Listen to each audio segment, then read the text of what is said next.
En mi caso es un poquito complicado hablar porque tengo dos de las máximas autoridades de la agencia en la mesa.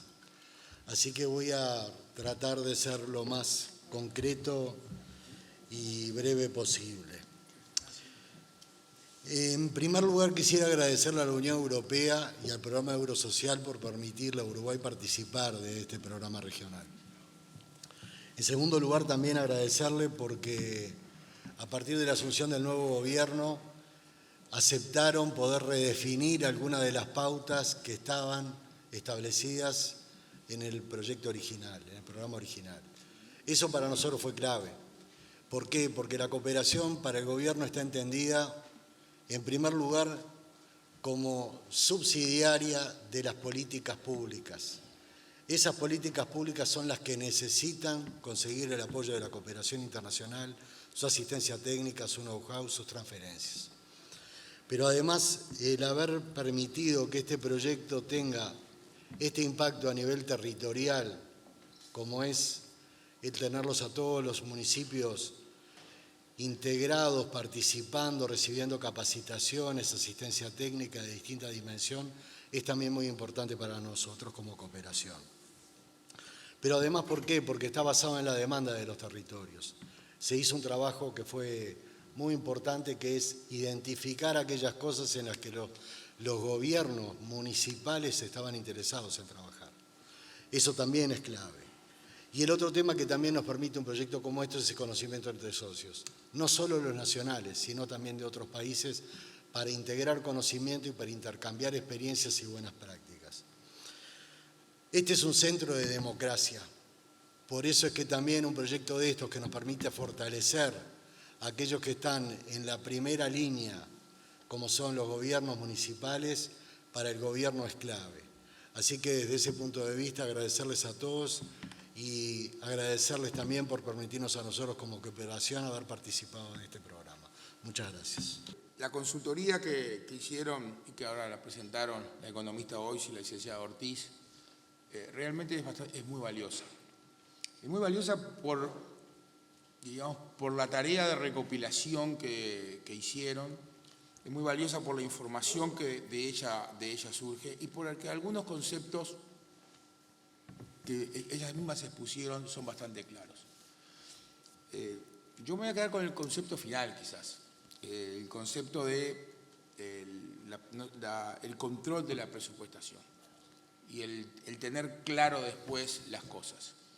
Nosotros cuando planificamos la actividad podemos hacer un presupuesto, mejor, peor, la primera vez. Lo que no nos podemos permitir después es no tener un mejor presupuesto y una mejor planificación de la actividad en la segunda instancia. Hay una máxima, ¿no, verdad? Todo hay que medirlo. Lo que no se puede medir no se puede evaluar, lo que no se puede evaluar no se puede mejorar. Bueno, esa máxima aplica en todo. Y en estos casos aplica de manera directa, porque aparte todas las actividades que ustedes hacen se pueden medir. Se podrán medir a veces solo por costo, pero se puede medir en muchos casos por resultados. Yo no los voy a aburrir mucho, capaz que un poquito.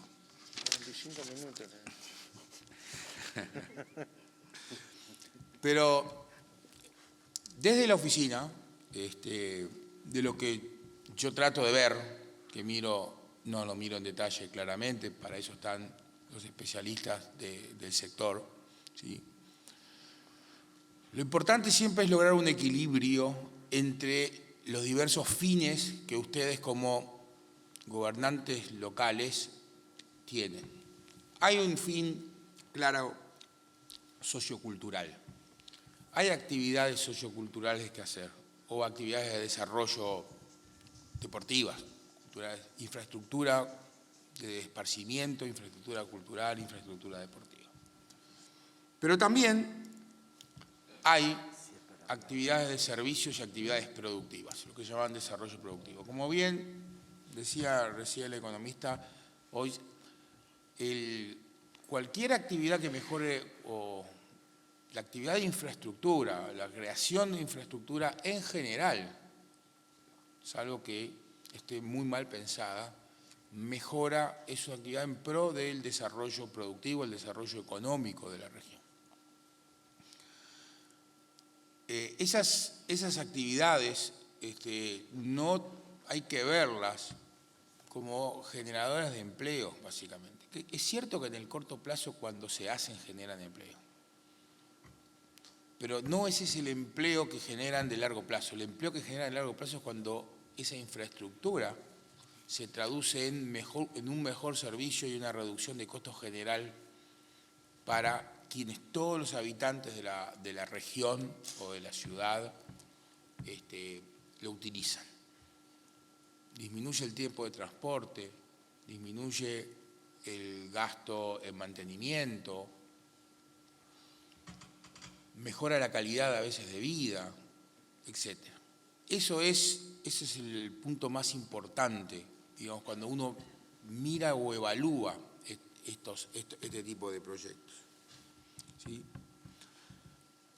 Hay algunos emprendimientos o mejor dicho, algunos proyectos que yo vi, en los cuales se centran no son muchos, todos los que vi del resumen, no son muchos, muy poquitos en realidad. Entonces se centran en ayudas al emprendimiento o a algún emprendimiento.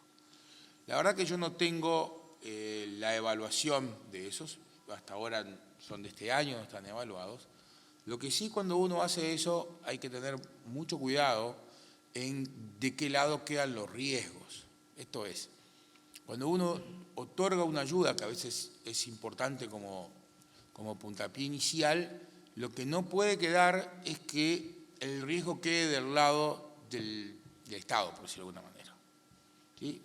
El que asume la actividad es el que tiene que seguirla y el que tiene que tomar riesgo y tiene que tomar algún tipo de riesgo, porque si no es muy fácil hacerlo solo desde un lado. Es fácil decir, bueno, vamos a hacer esto y demás. Yo quiero resaltar algunos tópicos, diríamos, de los planes, ahora que van a pensar los planes para el año que viene. Lo primero es que me parece bien importante que ustedes ahora que tienen todo el periodo de gobierno por delante, es que la planificación se haga para todo el periodo.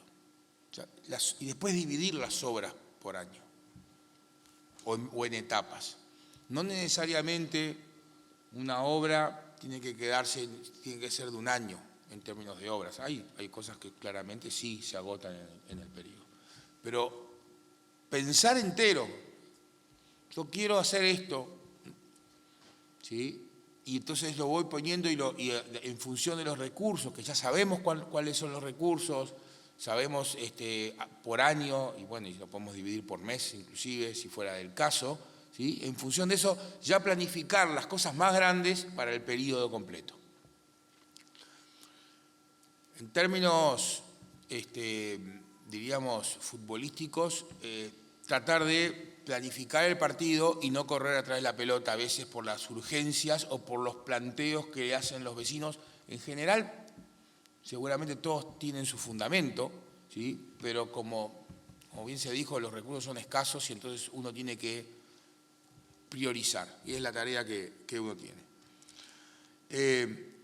Obviamente que hay tareas que son recurrentes, y por lo tanto esas son de todos los años, o cada poco tiempo, ¿sí?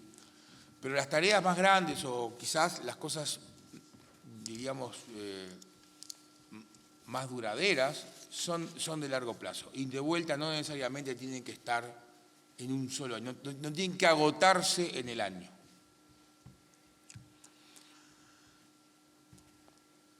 Un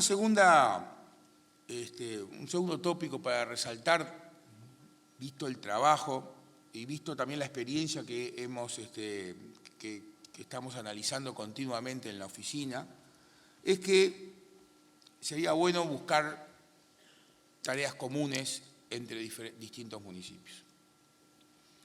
En el sentido de tareas comunes se pueden licitar de manera común, aunque sea la licitación abarca el municipio A, B, C y D, ¿sí? Y eso seguramente, primero va a ahorrar mucho tiempo, no se va a hacer. Planificar una licitación o hacerla una por una lleva tiempo, hacer varias juntas es mucho más efectivo, pero además el recurso humano utilizado para eso es uno, diríamos. ¿Sí?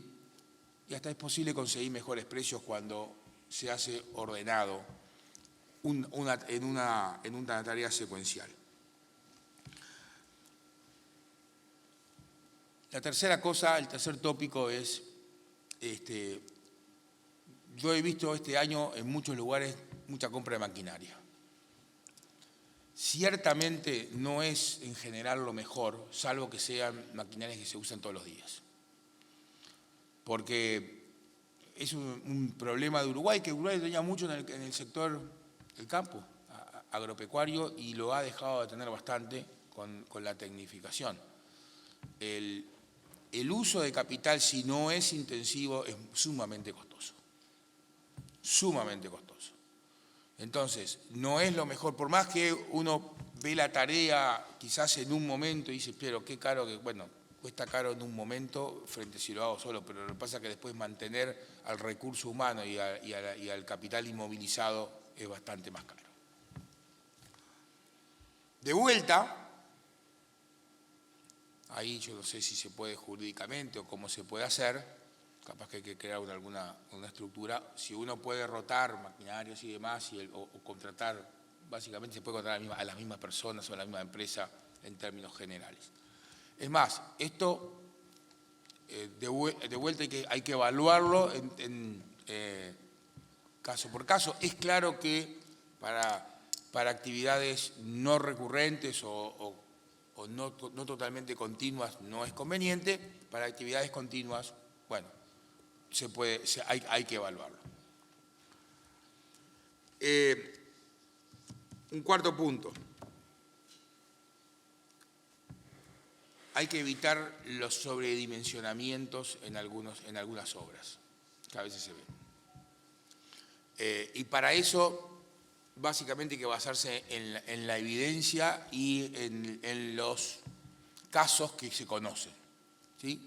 El estudio comparado es en casos que se conocen. ¿Sí?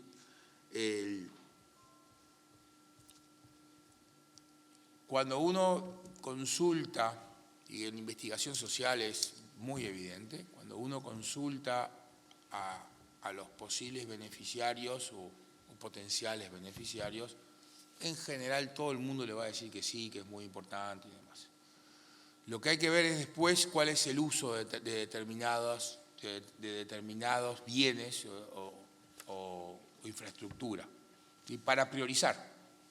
Porque el tema acá, de vuelta, es priorizar en función de los recursos escasos. ¿Sí? Y eso implica escuchar a todos, o a todos los que más uno pueda, ponerlos todos juntos, tratarlos de integrar y a partir de allí estudiarlos, si hay experiencias en otros lugares y después decidir. Seguramente si uno escucha a todo el mundo va a tener un exceso de demandas frente a sus posibilidades de oferta. Bueno, justamente eso es la parte central. La parte central es esta de planificación básica.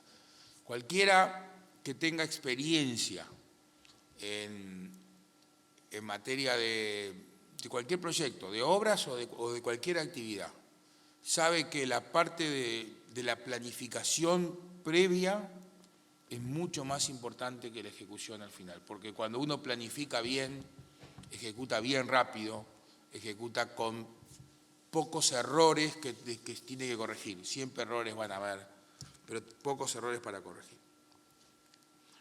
Y por último, yo creo que una de las cosas más importantes que surgieron del estudio es la necesidad de capacitar al personal permanente, en realidad, ¿sí? a quienes van a ser los técnicos permanentes. ¿Sí? Capacitarlos en gestión presupuestal, capacitarlos en ordenamiento de territorio, capacitarlos en desarrollo productivo. Pero básicamente esa es la semilla que va a dar a mediano plazo el mejor retorno, que es todo lo que todos queremos, el mejor retorno para la sociedad. No es amontonando cosas que a veces se tiene mejor retorno, ¿sí? El mejor retorno se tiene cuando uno piensa en su conjunto, y por eso la primera sugerencia o lo que vamos a tratar de hacer con el POA de 2022 es ya ver el periodo completo hasta el 2025, ¿sí? Porque las elecciones son en mayo del 2025, hay que dejar el 2025 planificado, ¿sí? Ver toda esa película, ver toda esa posible película, ¿sí? Para ir después sí bajar uno a uno con los proyectos. Yo quiero rescatar en este encuentro, en este plenario, que además tiene, yo creo que mucho acierto, al nombre de dos alcaldes que fallecieron en el ejercicio de su función, como a Andrés Abt y Alcides Perdomo, que es un justo reconocimiento a dos personas de diferentes partidos, pero que estaban enamorados y comprometidos con esta tarea de representar una localidad, una zona, unos barrios de Montevideo o de un departamento. Y decía que empezar por el agradecimiento a ustedes, que son lo más cercano y lo más tangible la soberanía popular, que la soberanía local, en un proceso de consolidación de la descentralización que es sin retorno, que no empezó con este gobierno ni con el anterior, que tienen una política de Estado que lleva sus ritmos, que empezó desde el reconocimiento en la constitución de partidas presupuestarias a las intendencias, de la institucionalización del Congreso de Intendentes, de las leyes, más de una, que generaron los municipios, de la ley que institucionaliza el Congreso Nacional de Ediles, que se está por promulgar en estos días. Y estos ámbitos que representan para mí simbólicamente ámbitos donde sobre todo cada uno siente orgullo de representar a su comunidad más allá del partido que representen o por el cual fueron elegidos, y donde además tenemos que hacer mucho énfasis en estos ámbitos, en tratar de hacer causa común sobre lo que nos une. Diferencias va a haber siempre, pero en estas cosas, cuando uno representa localidades, comunidades, vela por ellas y vela por su futuro, seguramente es mucho más lo que nos une que las pocas diferencias que podamos tener.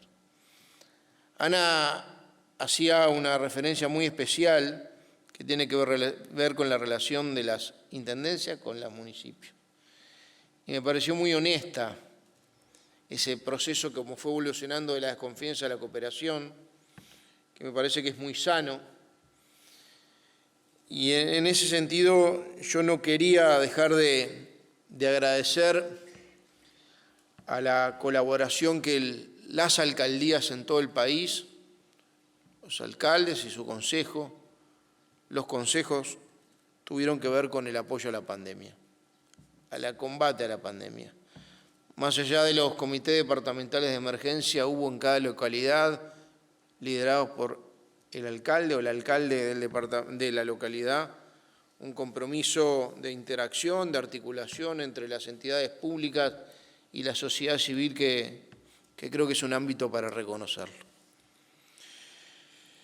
Decir también que en este caso, viendo el programa, hay un aporte importante vinculado a lo que tiene que ver con el expertise, la capacitación, el apoyo tecnológico de Eurosocial, esta cooperación entre la Unión Europea y América Latina, que Uruguay es beneficiario, sobre todo lo que tiene que ver sobre la implementación de políticas públicas focalizados en género, gobernanza y políticas sociales, así que agradecerles también la cooperación. Y obviamente reafirmar en nombre del Poder Ejecutivo, al venir acá, al cerrar este ámbito o este evento, un compromiso muy fuerte con el fortalecimiento del tercer nivel de gobierno a nivel de todo el país. Y fortalecer el tercer nivel de gobierno va de la mano con dos palabras que para mí son muy importantes, o dos compromisos. Uno tiene que ver con darle más autonomía y el segundo con darle más recursos. Van de la mano con eso, indisolublemente con eso.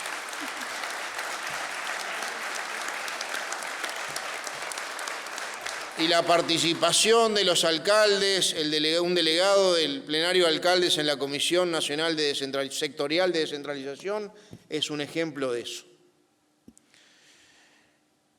Y el compromiso de OPP, a través de su director, Alfi, que ya le dejó deberes, no sé si se dieron cuenta, de su director Benjamín Irazábal, antes en ese lugar estuvo José Luis Falero,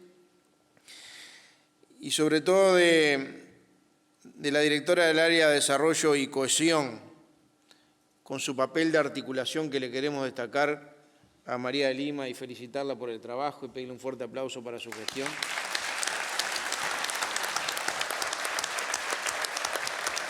Es que nos va, y me incluyo, poder hacer cumplir con los planes de operativos anuales que hacían referencia, estuvieron gran parte del día hablando de esos mismos, pero también recordar que los recursos asignados a través del Fondo de Incentivo a la Gestión Municipal, este gobierno, esta administración tiene un compromiso de incrementarlos un 35% en el quinquenio. Y eso me parece tremendamente importante.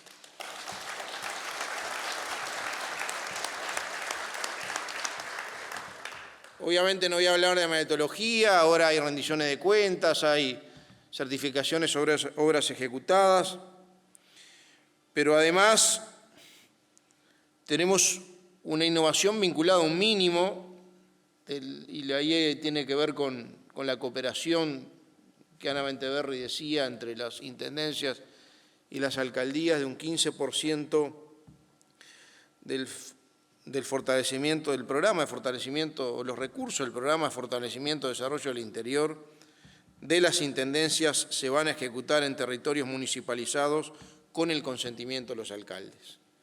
Y eso también me parece tremendamente importante. Obviamente, este ámbito va a generar instancias de articulación a través de la mesa permanente con una serie de instituciones públicas absolutamente fundamentales. Me estaban pasando una serie de ministerios y organismos con los cuales esta mesa interactúa en forma permanente y genera actividades en conjunto. Me estaban enumerando, no los voy a repetir ahora, una serie de programas que están en desarrollo que van directamente la mesa de este plenario de alcaldes a reunirse con los ministerios y empresas públicas para transformar en realidad diferentes programas que salen de aquí mismo o de común acuerdo con el Gobierno Nacional. En definitiva, yo creo que el resumen de estas instancias, de estos anuncios, de estos trabajos y sobre todo de este compromiso y de este esfuerzo tiene que unirnos todos en la jerarquización de la institución municipio, de una atención que está comprometida por parte del Gobierno Nacional en forma prioritaria al tercer nivel del gobierno, más allá del tema del incremento de los recursos. También en esto hay que tener actitud y voluntad, saber escuchar y saber estar, por eso el rol de articulación que en este caso el programa María lleva adelante en todo el país es absolutamente clave. Porque acá hay un compromiso que tiene que ver con una política que ojalá se transforme, yo creo que sí, en una política de Estado, que no empezó ahora ni va a terminar con este gobierno, que tiene que ver con un país mucho más descentralizado, mucho más integral, mucho más democrático, construyendo ciudadanía y comunidades, como decían recién en la presentación anterior. Alicia Bárcena, la directora de CEPAL, tiene un libro muy lindo, cuyo título a mí me encanta, que tiene que ver con el espíritu que genera este tipo de eventos, que para mí que es mucho más que lo institucional. El intercambio, la colaboración, la cooperación, la planificación y la articulación tiene que ver con el título del libro que dice Cerrando brechas y abriendo caminos. Muchas gracias.